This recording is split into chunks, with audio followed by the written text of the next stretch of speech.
Welcome to professional tax पे दोस्तों।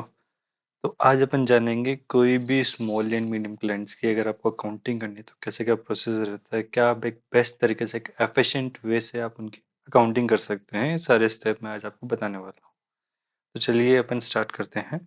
सबसे पहले देखो क्या है कि एक थोड़ा लेंदी प्रोसेस है, बट आप इसको एक स्टैंडर्डाइज प्रोसेस में करेंगे तो आप जो रिपीटेटिव वर्क हो आपको कम करना पड़ेंगे एंड आप काफी अच्छे क्लाइंट कैटर कर सकते हैं इस चीज में। सबसे पहले स्टार्ट करते हैं पहला स्टेप। सबसे जो बेसिक चीज होता है ना कोई भी बिजनेस का, मैं डायरेक्टली इसलिए बात कर रहा हूँ क्योंकि आपको टाइम वेस्ट नहीं करना चाहता। सबसे जो पहला स्टेप होता है सेल और परचेज एंट्रीज। आप कोशिश कीजिए कि क्लाइंट से सेल और परचेज एंट्रीज आप एक्सेल में लें, क्योंकि वो एक काफी एक अच्छा होता है क्योंकि एक्सेल नॉर्मली सेम ही रहते हैं, या फिर अगर वो अकाउंटिंग कर रहे हैं या फिर अगर डेली वो इनवॉइसेस बन रहे हैं तो उनकी कोई रिपोर्ट होगी। अगर किसी और सॉफ्टवेयर में बना रहे हैं तो अगर टैली में बना रहे हैं तो बेस्ट है। जो आपके अकाउंटिंग होता है उसमें बना रहे हैं तो अब मैं छोटे और मीडियम की इसलिए बात करूँ क्योंकि नॉर्मली वहाँ पे रेगुलरली या फिर इन्वॉइसिंग नहीं बनती, या फिर किसी और ऐप में बनती है इन्वॉइसिंग, और मंथली वो चीज़ इंटीग्रेट की जाती है टैली और व्यापार सॉफ्टवेयर जो भी सॉफ्टवेयर रहता है उसमें। सबसे पहला जो अपना स्टेप होना चाहिए वो सेल एंड परचेज को आप एक्सेल में लीजिए और आप उनकी एंट्री कीजिए। आप उनको इंपोर्ट भी करा सकते हैं। आजकल टेली प्राइम में काफ़ी अच्छे सब फीचर है। व्यापार और एनी अदर अकाउंटिंग जो भी आप यूज़ करें, आप सब में आजकल ये ऑफर आने लग गया है। अगर आप किसी की ईयरली, जैसे at the end of the year आप if you are doing the accounting, then आप जीएसटी पोर्टल से जो रिपोर्ट निकलती है जीएसटीआर 1 और 2 ए, वो आप इंपोर्ट करवा सकते हैं। बट ये शर्त है कि आपको चेक करना पड़ेगा, क्योंकि वहाँ पे तो वो इन्फॉर्मेशन है जो ऑनलाइन गई है, बट मे बी कुछ इन्वॉइसेज हैं जो आप में वहाँ पे गए नहीं है बट एक्चुअल में प्रेजेंट है। तो उसके लिए आपको एक बार चेक करना पड़ेगा, बट आप उनकी एंट्री कर सकते हैं। और ये भी आप ईयरली कर सकते हैं। अगर आप मंथली कर रहे हैं तो कोई आपके लिए यूज होगा नहीं है सच। ठीक है। अब इसमें क्या है कि आप एक प्रॉपर स्टैंडर्डाइज सेट कर सकते हैं क्लाइंट के लिए कि आप जैसे ड्राइव होती है गूगल ड्राइव, आप वहाँ पे सेव कर सकते हैं। हर मंथली फोल्डर में क्लाइंट जो भी आपको इन्फॉर्मेशन चाहिए परचेज सेल के, वो सारे बिल वहाँ पे इनकॉर्पोरेट करेगा। फिर वो इंपोर्ट फीचर से टेली वगैरह में आप उसको एक इंपोर्ट करवा सकते हैं कि स्टैंडर्डाइज सिस्टम सेट होगा आपके बिलों का। और फिर वो चीज़ का वो उसमें कर सकते हैं। और एक set fix accounting cycle set हो जाएगी कि हर दिन आपको 5 या 10 तारीख को आप सारी वर्किंग करते रहें। आपको रिपीटेटिव टास्क होता रहे, तो जैसे भी आपके जूनियर वगैरह हैं, आप उनको अगर एक बार चीज़ बता देंगे तो उसी हिसाब से वर्किंग करते रहेंगे, तो आपके लिए टास्क कम हो जाएंगे। सेकंड स्टेटमेंट आता है कि लाइक ठीक है, आपने परचेज सेल की आप एंट्री कर ली प्रॉपरली, बट इसमें ये है कि आप जैसे इंपोर्ट करवाते हैं तो इन्वेंट्री वाइज आप नहीं कर सकते, तो ये मोस्टली सर्विस इंडस्ट्री लेता है।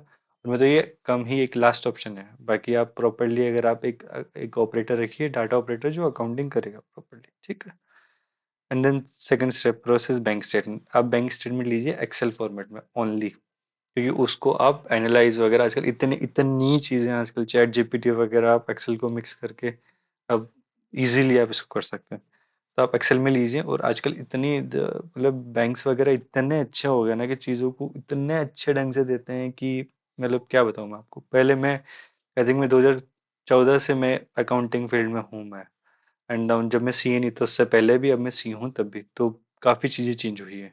अब जैसे आप एक क्या कीजिएगा, आप एक एक्सेल लिस्ट बना लीजिए प्रॉपरली। उसमें उसमें आप जो रैंड, जो सैलरीज, जो मतलब जो एक जनरल एक जो होता है कि भाई नरेशन सेम रहता है ऑलमोस्ट। उसमें कुछ टर्म्स होती है जो अगर ये टर्म्स दिख गए, जैसे विड्रॉल दिख गया या फिर डेबिटेड दिख गया, या फिर सपोज रेंट किसी एक्स पार्टी को जा रहा है तो वो हर महीने जाएगा। सैलरीज हर महीने जाएगी। ईएमआईज हर महीने जाएगी। तो वो आप इजीली आइडेंटिफाई कर सकते हैं। तो उसकी आप लिस्ट बना दीजिए, उनके सामने क्लाइंट नेम लिख दीजिए, और ये लिस्ट बनेगी हर स्पेसिफिक टू ईच क्लाइंट, और एक ये एज ए मास्टर लिस्ट रहेगी। उसमें क्या होगा कि कल को सपोज आपने अब इस बार बैंक स्टेटमेंट आया आपका, तो आप एक फिल्टर लगाएंगे, एच लुकअप वी लुकअप आप इजीली लगा लेंगे इस चीज़ को। एंड वो सारी ट्रांजेक्शन आप जो मास्टर है आप उससे जो भी सेम, अगर उसमें कोई चीज़ सिमिलर मिल रही है तो उस चीज़ के आगे वो नाम लिख देगा। तो name the party and reason, कि किस वजह से आपने उनको पेमेंट दिया है फिर उससे रिसीव किया है, वो लिखा जाएगा।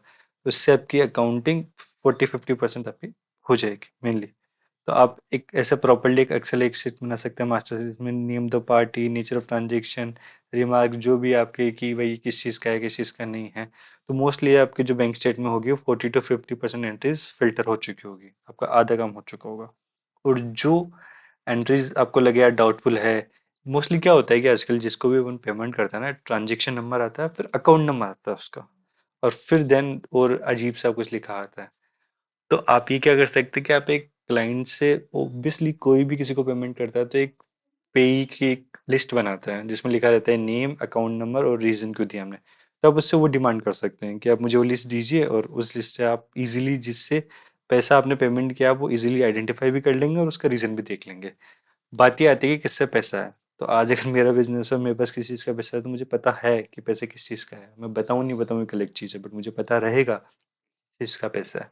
मोस्टली 80-90% क्लाइंट बता देगा, और अगर आप मंथली करेंगे तो 100% आपको बता देगा कि किस चीज़ का पैसा है। तो आपकी अकाउंटिंग 80 to 90% यहीं पे सॉल्व हो जाएगी। और कुछ भी अगर आपको डाउट लगेगी, अरे अजीब ट्रांजेक्शन है, इसमें कोई दिक्कत है, मुझे सीनियर से बात करनी पड़ेगी, विदाउट एनी थिंकिंग उन ट्रांजेक्शन को एक सस्पेंस अकाउंट में लेके जाइए। हेड सस्पेंस रखिए उसका, और जो भी अलग अलग नाम से आप यूज कर सकते हैं।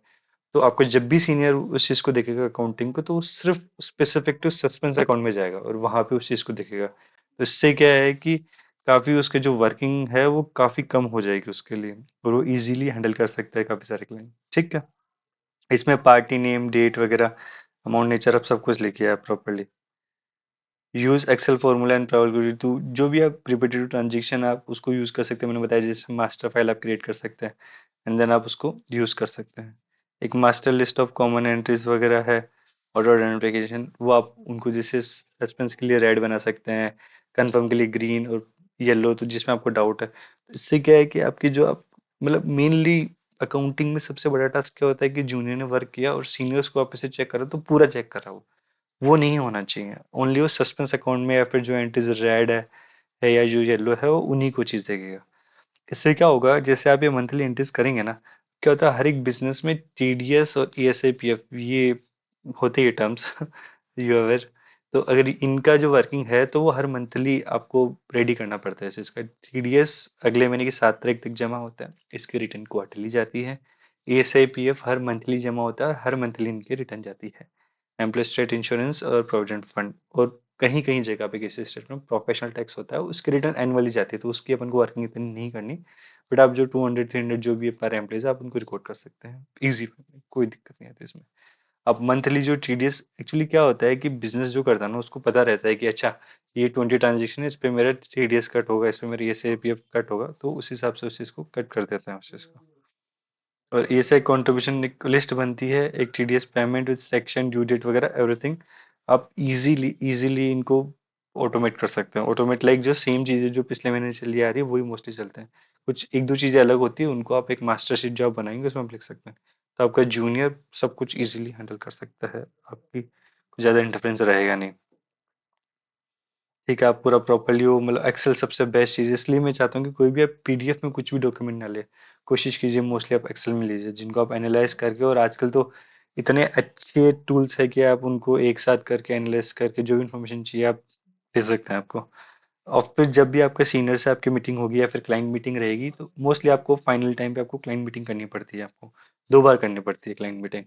फर्स्ट टाइम जब आपको जो सस्पेंस आपने मार्क किया है वो आप पूरा उनसे डिमांड कर सकते हैं, या फिर आप एक सिंपली मेल लिख के कि ये ट्रांजेक्शन में हमें इशू लगा, इसमें किसको पेमेंट किया और क्या नरेशन है, और रीजन एक्सप्लेनेशन की, लाइक आपने लोन दिया है, या फिर आपने कोई एक्सपेंसेस का पेमेंट किया है, फिर कोई प्रीवियस ईयर का एक्सपेंसेस पेमेंट किया, वो आप सिंपली उनसे ले लीजिए।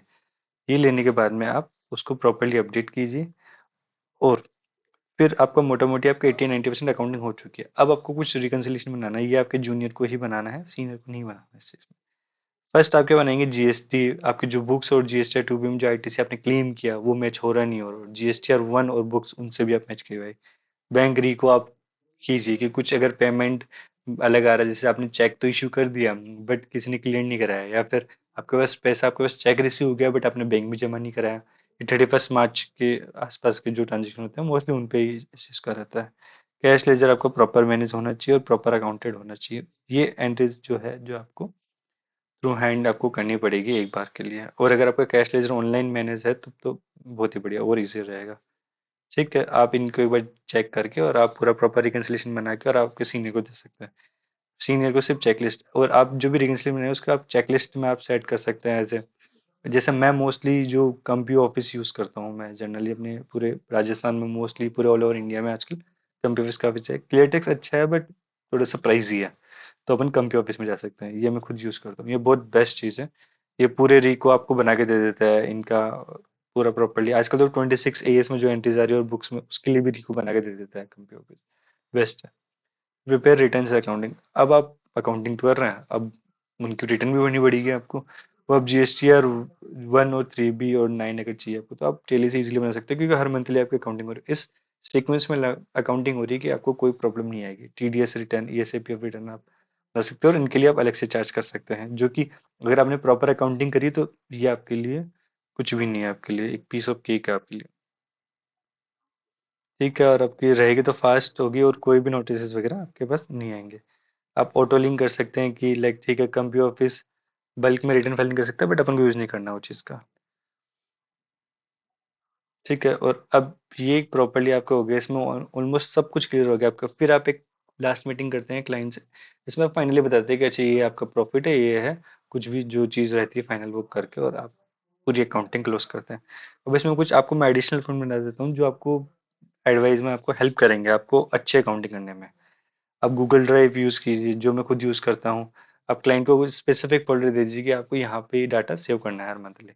आप स्टैंडर्ड्स ऑपरेटिंग प्रोसीजर आप आपके लिए स्टाफ के लिए बना सकते हैं, हर एक चीज़ एक्सेल में, हर एक आप वीडियो रिकॉर्ड करके उनको दे सकते हैं कि अगर आपको अकाउंटिंग करें कोई भी न्यू स्टाफ, तो पहले ये वीडियो देखे तो उसकी 80% प्रॉब्लम सॉल्व, और 20% के लिए आपसे पूछेगा स्टार्टिंग में, फिर आपसे वो नहीं पूछेगा। गूगल शीट वगैरह आप यूज़ कीजिए प्रॉपरली, और कोशिश कीजिए कि डॉक्यूमेंट मंथली आपके पास में है, नॉट ईयरली, क्योंकि क्लाइंट बहुत लेजी होते हैं, बहुत लेजी होते हैं। तो ये चीज़ें आपको ही करनी पड़ेगी। जो एक स्टैंडर्ड फॉर्मेट में है, आप उनके एक्सपेंसेस आप जो भी उनसे, और कोशिश कीजिए आप जो भी उनसे इंफॉर्मेशन डिमांड कर रहे हैं वो आप थ्रू मेल कीजिए, तो इंफॉर्मेशन वगैरह प्रॉपरली रहेगी, नॉट ऑन व्हाट्सअप। आप टेली ऑटो बैकअप वगैरह ये तो आप प्रॉपरली यूज करेंगे करेंगे, इसमें कोई दिक्कत नहीं। और एक क्वेरी रजिस्टर रखिए क्लाइंट का, जिसमें आपने जो भी क्लाइंट से क्वेरी पूछी, क्योंकि क्या होता है प्रॉब्लम ये होती है, अपने अपन जिस सर्विस इंडस्ट्री में है उसमें इशू होता है कि अपने जो एम्प्लॉयज है वो चेंज होते रहते हैं। अब अगर कोई क्वेरी रजिस्टर रहेगा स्पेसिफिक क्लाइंट का, तो कल को सपोज कोई भी न्यू बंदा आएगा, तो वो ऑलरेडी उन सबको रीड आउट करके फिर ही उसका वर्क करेगा, तो उसकी ऑलमोस्ट 80 to 90% प्रॉब्लम वैसे सॉल्व हो जाएगी। ये कुछ पॉइंट्स है जो मुझे लगा काफ़ी इंपॉर्टेंट है small and medium size firm की अकाउंटिंग के लिए।